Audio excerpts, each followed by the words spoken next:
नमस्कार दोस्तों, मैं शिव नायक आपको स्वागत करता हूं निर्माण एक अंतिम यात्रा में। आज हम इस कहानी में जानेंगे अपने मन को कंट्रोल कैसे करें। अपने मन को समझने और उसे रूपांतरित करने के 6 महत्वपूर्ण चरण क्या है।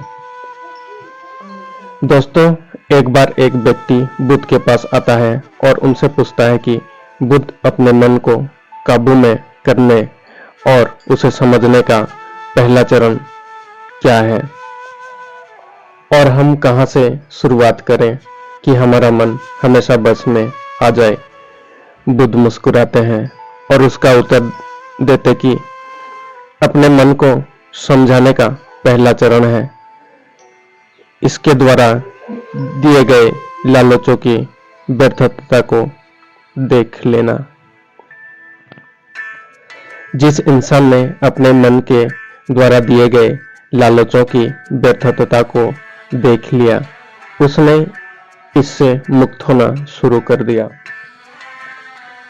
और जो उसके बाद वो व्यक्ति बुद्ध से पूछता है कि हमारा मन जो हमें लालच देता है उसके व्यर्थता को कैसे देखा जाए, बुद्ध कहते हैं अपने अनुभव से देखा जाता है। मनुष्य जिस भी गलत कार्य को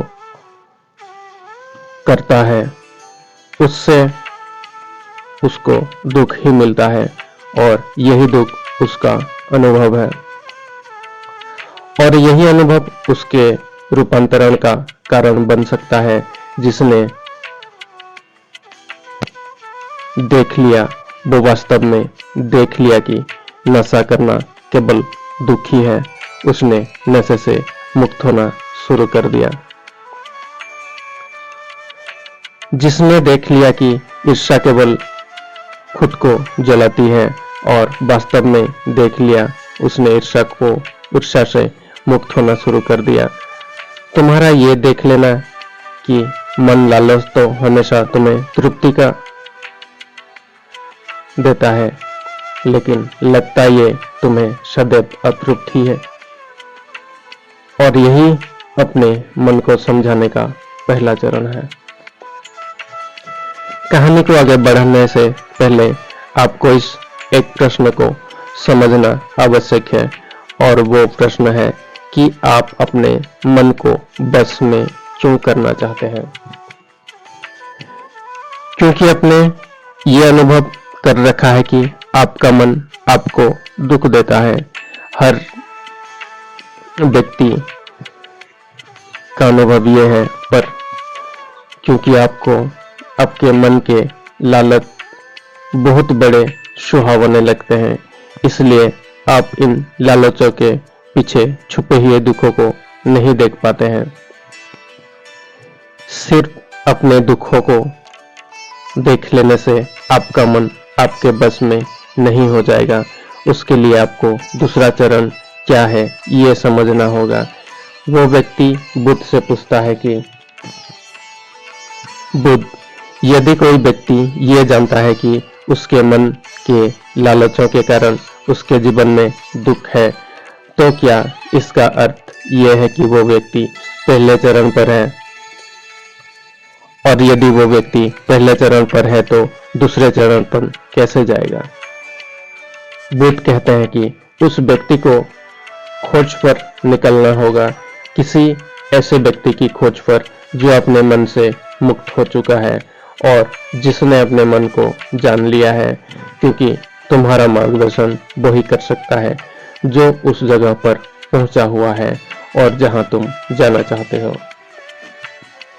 दोस्तों, यहाँ पर एक बात समझनी आवश्यक है कि खोज पर निकलने का अर्थ ये नहीं कि आप सन्यासी बन जाएं, बल्कि खोज पर निकलने का अर्थ यह है कि कोई ऐसा व्यक्ति को खोजना जो आपका मार्गदर्शन कर सके। अब यहाँ पर प्रश्न उठता है कि ऐसे व्यक्ति को कहाँ पर खोजें, क्योंकि आस पड़ोस में तो सभी लोग अशांत से भरे पड़े होते हैं। तो इस प्रश्न का उत्तर है कि आप ऐसे व्यक्ति को आस पड़ोस में मत खोजिए, बल्कि इंटरनेट पर खोजिए, क्योंकि इंटरनेट आपको पूरी दुनिया से जोड़ता है। दोस्तों, मैं और आप इस इंटरनेट के बदौलत ही जुड़े हुए हैं। अगर इंटरनेट नहीं होता तो क्या आप मेरे इस मोटिवेशनल आर्टिकल को सुन पाते? नहीं ना। दोस्तों, इस दुनिया में बहुत सारे लोग थे और अभी भी हैं और हमेशा रहेंगे जो आपका मार्गदर्शन कर सकते हैं।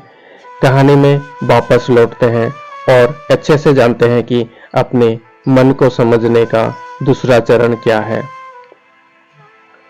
वो व्यक्ति बुद्ध से पूछता है कि उस व्यक्ति की पहचान क्या है जिसने अपने मन को समझ लिया है और जिसने खुद को जान लिया हुआ है, क्योंकि हर व्यक्ति ये दावा करता है कि वो ज्ञानी और बुद्धिमान है, लेकिन वास्तव में ज्ञानी कौन है और वो कैसे पता लगेगा?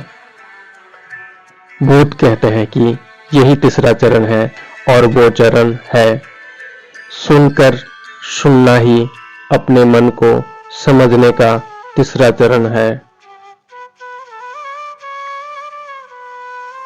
उसके बाद वो व्यक्ति बुद्ध से पूछता है कि क्या देखकर ये पता नहीं किया जा सकता, क्योंकि आपको देखकर ही पता लगता है कि आप एक महात्मा है।